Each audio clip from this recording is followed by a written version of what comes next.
Bonjour à toutes et tous, c'est Brax, bienvenue sur LCN. Conclusion de ce tournoi, on attaque tout de suite avec un récap des résultats. Bon, c'est pas très fameux, hein, on est d'accord. Première partie contre Dagu et ses nains pas contents, un set que je dois à quelques mauvais choix, et à une visée très efficace de l'Infernal Dwarf, mais je reviendrai pas dessus. Deuxième partie contre Ingra et ses WDG, un miroir sanglant ou un mauvais placement ouvre une porte que je ne saurais refermer, et une belle bulle comme on les aime. Un 20-0 qui fait mal, mais c'est comme ça qu'on apprend dans la douleur.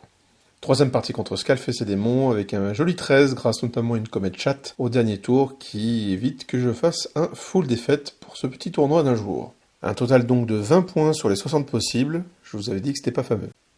Quelques points bonus, ajoutés à la fin pour ne pas interférer dans les appariements. Alors, aucun point d'estimation, dommage, car mes estimations en fait étaient bonnes au final. J'avais estimé une égalité sur le nain, et en fait si je m'étais pas foiré lamentablement avec ce Fallen qui n'aurait pas dû charger, il aurait dû charger mais pas se mettre sur la gauche, on nulait. J'étais parti au début sur une estimation de défaite face à Ingra parce que de meilleur scoring chez lui, plus grosse, chez moi plus faible, et on était sur flag dans un miroir, donc normalement, même sans parler d'un 20-0, il devait gagner, et à la fin j'ai estimé une égalité, j'aurais pas dû, et à la fin, sans cette comète chat, bah en fait on faisait une égalité. Donc en fait mes estimations étaient bonnes, je pense même que j'aurais pu avoir jusqu'aux 6 points possibles, j'en ai eu 0, donc ça c'est vraiment dommage. Niveau organisation, pas de perte de points.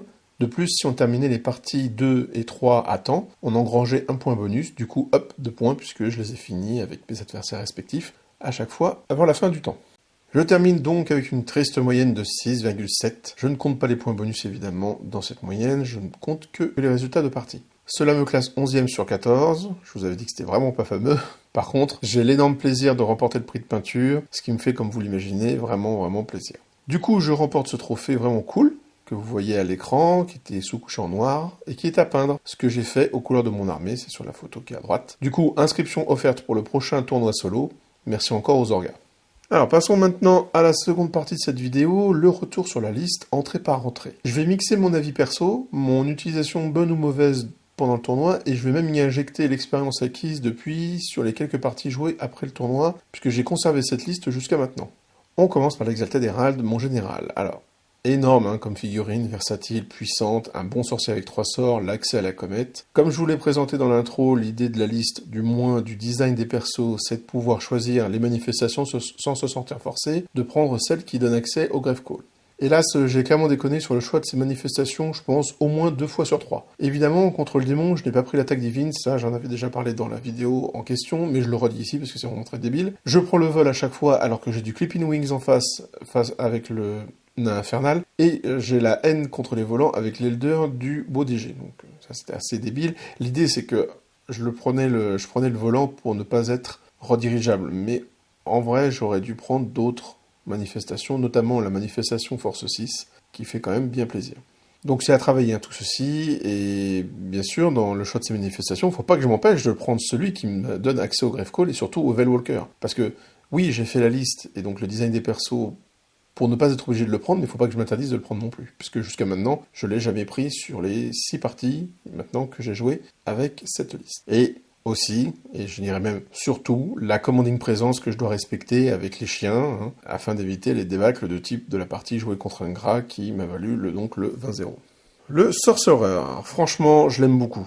Je l'ai perdu sur de mauvais placements, les autres fois il a fait la game, il survit, donc c'est comme 690 points, certes, que je donne à l'adversaire si jamais il arrive à le choper, c'est 690 points, quand je le joue bien, qui restent dans ma besace. C'est un master de l'occultisme, ça envoie du gros pâté. Alors oui, ça reste de la magie, donc très aléatoire, sujette à de mauvais choix et au choix de dissipation de mon adversaire. Le souffle ne sert à rien, clairement, de même que la paire d'armes, puisque je n'ai absolument aucune envie d'aller au corps à corps. Alors oui, peut-être que dans une partie, si j'arrive à faire le contour, j'arrive dans une machine de guerre, peut-être que le souffle et une attaque en plus me permettraient de péter la machine en question en un tour et pas en deux. Mais franchement, on s'en fout. Ça vaut pas les points mis dedans. D'autant que pour ces points-là, donc 30 points, au final, 25 et 5, je peux lui donner la RM2 avec l'Obsidian Rock, ce qui est quand même bien mieux sur le papier. Pour le reste, tout est ok. L'occultisme avec Veilwalker, bon, c'est très fort et c'est même complètement pété, donc autant l'utiliser. Jusqu'à maintenant, je n'ai pas eu ce souci, mais je pense que le Veil Orb sera nécessaire pour éviter de perdre des tokens. Je m'explique. On va prendre un exemple. Si je génère 6 tokens, et qu'il m'en restait un du tour d'avant, je vais donc avoir 7 tokens, donc je vais pouvoir transformer ces tokens en 2D supplémentaires et un token de côté, ou alors en 1D et 3 tokens de côté, mais à ce moment-là, le quatrième est perdu, puisque je n'ai pas le droit d'en garder plus de 3 au moment où on transforme les tokens en D supplémentaires. Or, pour utiliser le Veil Walker, souvent il me faut plus qu'un token. Je vais avoir besoin de transformer, de modifier plus d'un sort, ne serait-ce que pour la distance. Et du coup, le Veil Orb qui cap à 6 et non à 3, le nombre maximum de tokens gardés, aurait donc sa place dans la liste. Le changer de domaine, par contre, n'aurait pas de sens en le gardant sur disque. C'est-à-dire que si je le change de domaine, il se retrouve à pied, à cheval ou sur un trône, mais en tout cas pas sur un disque isolé comme ça dans la pampa. Au niveau des bases, on commence avec les Warriors marqués de Wrath. Question de taper à l'initiative avec les armes lourdes, et même avec un +1 en initiative, même si on se fait taper à +1. Bon.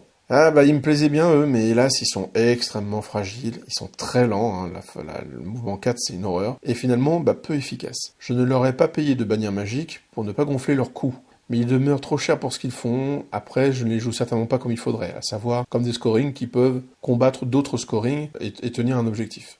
Mais même ainsi, j'ai mieux plus loin dans la liste. Donc clairement, c'est la chose que je vais changer dans l'armée, car il rapporte plus à mon adversaire, 380 points chacune, qu'à moi, en fait, en termes d'efficacité. Les Fallen, c'est une unité géniale, qui cavale, qui peuvent aller s'occuper de certaines petites unités, comme on l'a vu face au nain infernal. Ou à 4, ils ont bien failli manger 20 archers vassaux. Bonne redirection de late game, et bonne réserve de PV, surtout pour le sacrifice de l'occultisme. Je les joue un peu mieux que pendant le tournoi où je me suis gêné avec eux, alors qu'ils sont light troop, ce qui est un comble. Pour exactement le même prix de ces deux unités, je peux mettre 10 Barbarian Horsemen état-major complet avec lance et bouclier. C'est pas le même rôle, donc à réfléchir et surtout à tester. A noter pour les bases que je dépassais de l'équivalent d'une unité de Fallen. Or, c'est une force de ODG de n'avoir que 20% de minimum en base, donc à revoir là aussi. Au niveau des spéciales, débutons par le marteau avec les 5 Chosen Knights marqués de grid, en état-major complet et avec la Stalker standard. Bon, comme toute grosse unité du genre, elle attire la malveillance de l'adversaire, mais en soi, j'en suis très content. La versatilité de la marque de grid et du caviar sur des mecs avec 3 attaques 6 et 6, la bannière me permet d'ignorer les forêts, les ruines et de diminuer un peu l'impact de Break the Spirit, et vu la taille du régiment, c'est pas plus mal. Ce qui m'a le plus surpris en fait, c'est leur tankiness, qui en font également une bonne enclume. Et surtout, ils sont aussi bons en charge qu'à l'arrêt. Du coup, les placer en réception de charge, c'est-à-dire ne pas les envoyer sur une charge lointaine, mais les placer devant l'ennemi en se disant « c'est toi qui vas me charger, mais j'ai quand même initiative 5, donc déjà, il faut que tu aies initiative 4 pour qu'on tape en même temps, il faut que tu aies initiative 5 de base pour que tu tapes avant moi », et c'est pas déconnant, parce que en fait, ils peuvent très bien encaisser une charge, et comme je l'ai dit, ils sont aussi bons à l'arrêt qu'en charge, donc ils peuvent après meuler et permettre une contre-charge avec autre chose derrière. Donc c'est vraiment très très sympa, ils coûtent très cher par contre, et avec la désillusion des Warriors, dans ma liste, ils sont un peu le seul marteau que j'ai, ne laissant pas franchement de questionnement à mon adversaire sur la cible prioritaire à éliminer, et ça aussi, il va falloir y pallier. Leurs compagnons de Wrath, en champion musicien, m'ont grandement et positivement surpris. Pour être honnête, je n'étais pas certain de conserver cette unité avant de l'avoir jouée. Mais elle est très efficace, peut menacer un flanc, soutenir des scorings moins impactantes, scorer eux-mêmes. Sur les 3 parties de tournoi, mais même sur les autres, ils ont au final fait plus que les 5 de grid, qui se sont évidemment fait cibler, comme je le disais, et réduire rapidement à pas grand-chose. Bon, sauf contre Dagu, où les 3 de Wrath se sont fait one-shot T1, mais bon. La marque de Wrath est cool, à voir avec d'autres comme celle de Landvi par exemple. Les Forsworn par 3 en Spact Shield avec le champion et le musicien. Bon, mon idée c'était de les jouer comme des barrettes d'ogre de luxe, comme j'ai eu l'habitude de le jouer quand moi je jouais Khan Ogre. Eh bien ça fait le taf, Ça tank énormément, leur mouvement, leur sauvegarde et la place qu'ils prennent les rendent bien meilleurs en unité scoring que les guerriers. Oui, ils prennent cher, ces pauvres guerriers. Bref, j'adore les Forsworn, leur utilisation fonctionne comme je l'imaginais. J'aimerais bien tester en les passant en Damnation pour voir ce que ça donne avec la transformation en enfant du chaos. Les Warhounds, pour y terminer, inutile de s'étendre sur de la redirection, si ce n'est que je dois les placer bien mieux pour les lâcher plus tôt, car en milieu de game, on a souvent assez de leur mouvement de 16. Et pensez au test de panique et donc au placement du général, mais ça j'en ai déjà parlé.